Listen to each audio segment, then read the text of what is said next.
Tiger shot.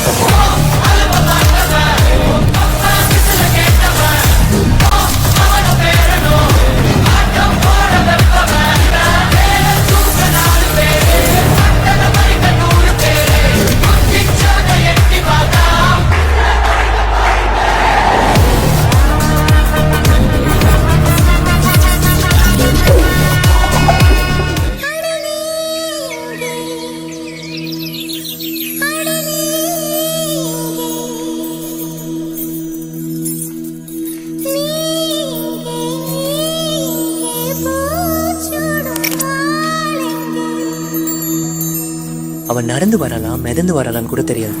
பூமியில பாதமே படாது. காத்துக்கு சலங்கை கட்டிக்கிட்ட மாதிரி அவன் கொலுசு சத்தத்தை வச்சுதான் அவன் வரதே தெரிஞ்சுக்கணும். மொத்தத்துல பொண்ணுன்னா அவதான் அடையாளம், அதுதான் ஹைட்டு, அதுதான் வெயிட்டு. கண்ணுன்னா அப்படிதான் இருக்கணும், மூக்குனா அவ்வளவுதான் இருக்கணும். செஞ்சு வச்ச சிலை மாதிரி. அவளை மொத்தமா யாரும் சொல்லிட முடியாது. நான் பார்த்தது சொல்றதெல்லாம் சும்மா ஒரு 50% தான். அவளை பத்தி நினைச்சாலே புல்லரிக்குது.